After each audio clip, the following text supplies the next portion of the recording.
I'm thinking of the issue of religion in schools today, and maybe it seems overly political, but something that I try to do, especially coming from a more libertarian mindset, is what is an alternative to a certain issue or problem? What is the third way, so to speak, that maybe the both sides over here are fighting about fail to see, and like one of the things, that's a third way is like, people fight about same-sex marriage. We should have it, we shouldn't have it. And is there a third way? And one way is that you you basically privatize marriage. You get the government out of issuing licenses and requiring a solemnization or ceremony for a marriage to be valid. And you just make it a private contract. And as a private contract, maybe it becomes or appears more like what we call a civil union, but it's reduced down to a private contract.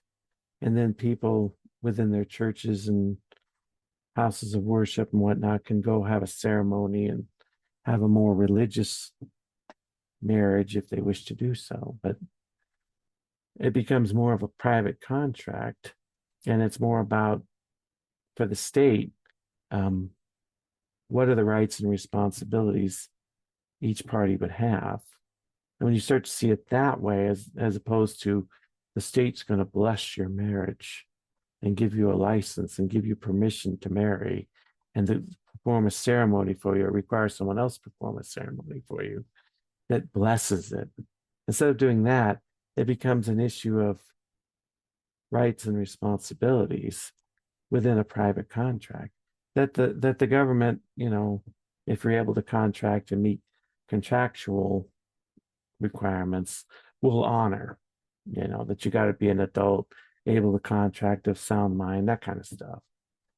But yeah, I mean, any two people can come together and form a marriage contract or a civil union contract, domestic partner.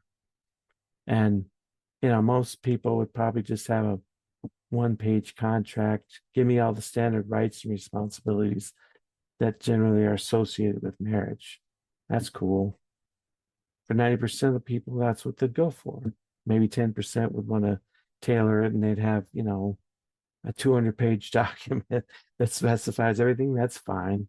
But it would give you the option to, craft it in a way that you want, But that's like a third way. And when we come to like the area of religion in schools, well, okay, well, do we have parent schools or do we not have parent schools? And Bible reading and Ten Commandments and all that. And that's become an issue today because when I'm recording this, the Louisiana um, legislature passed a law that requires each school to have the Ten Commandments post. Um, and people are very upset on both sides. Um, but is there ways we can craft things that maximizes freedom of religion, that gives more options and empowers the individual, but at the same time doesn't violate the establishment clause or empower the government to in any way impose something on you that you may not want? And it's like, well, I think there are solutions there.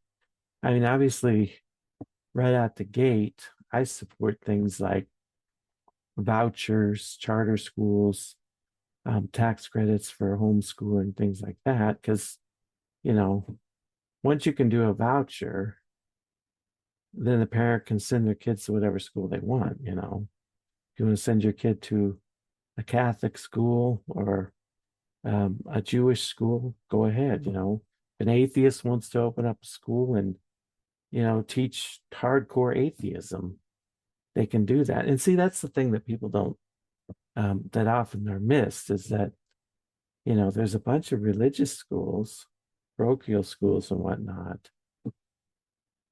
But there's nothing in the world that would stop an atheist from setting up a more secular atheistic school. I mean, you could set up a school and teach hardcore atheism. You could have, Richard Dawkins as standard reading. You could do whatever you wanted. And then parents that wanted that for their children would have the ability to send their kids to that school. So that's the thing is, when you offer options like that, it empowers everyone. It's just a matter of you taking the options and creating those options for yourself, you know. And I think a lot of people miss that because I know a lot of people get upset, about vouchers and whatnot. And same thing for like tax credits um, for homeschool. Like we homeschool our kid, and he does more of a distinctly Christ-centered Christian curriculum, and that's what we like, But at the same time, someone could homeschool their kid and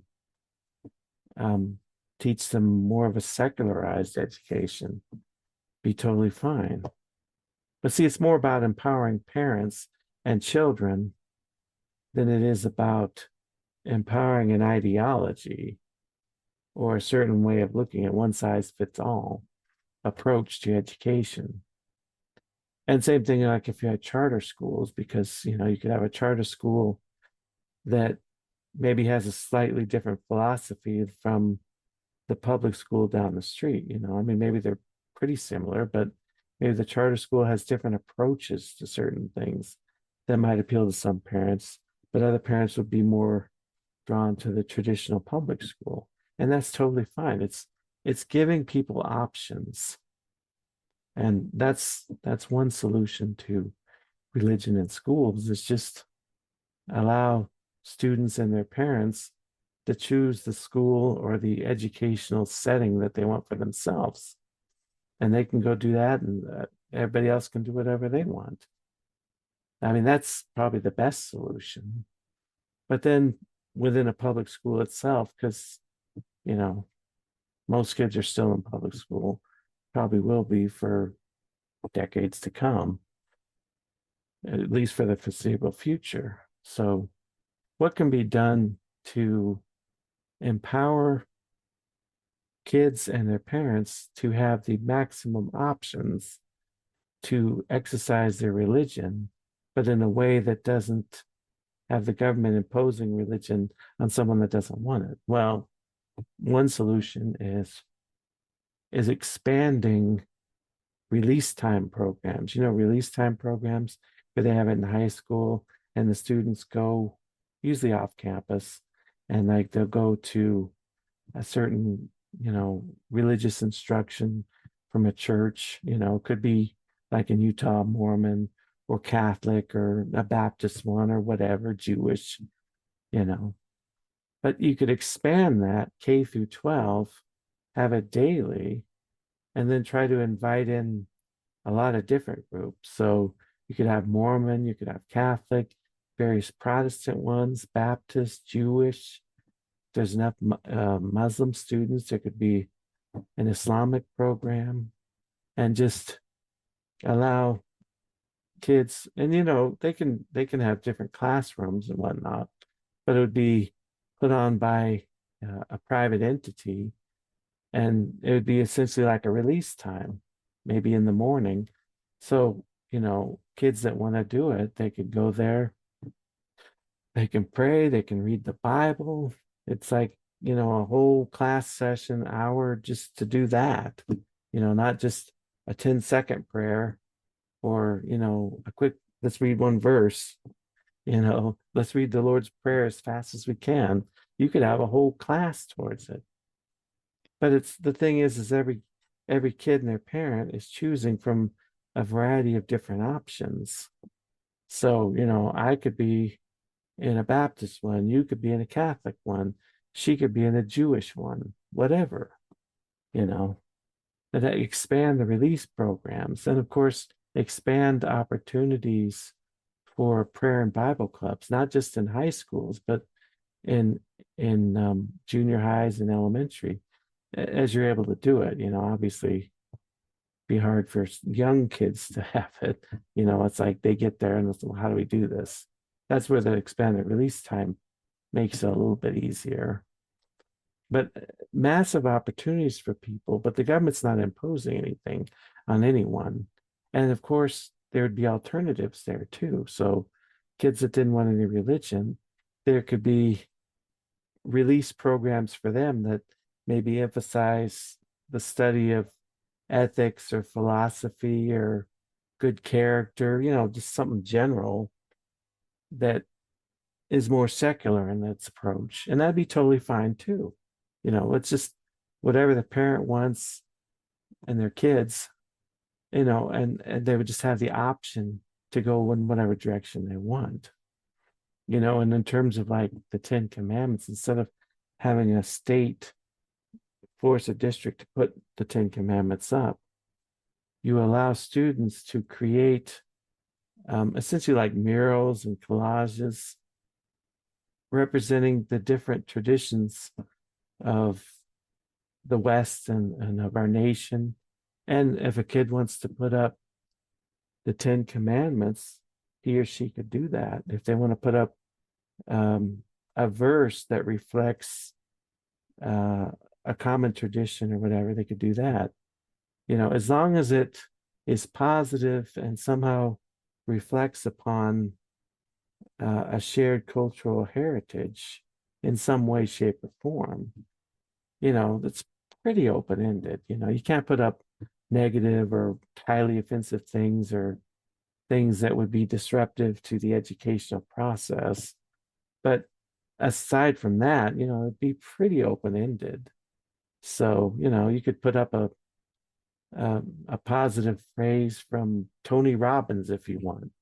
As long as it's positive and is something that's of value, go for it.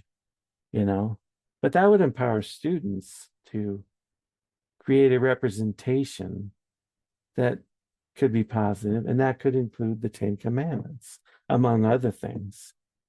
So these are the kind of solutions we sort of think outside the box, where it's, not just a school doing a prayer or not doing a prayer. Here's another approach. Here's more approaches to answering these things of religion in school. Third way alternatives that we can come up with, just like on marriage. And, you could go through other issues too. What are some ways to where, one side doesn't have to win and the other side loses? What's a side where both sides could win and we could all be empowered and given more choices about how we live in the society and live our own individual lives? That's kind of what it comes down to. But think about these things, and thank you for joining.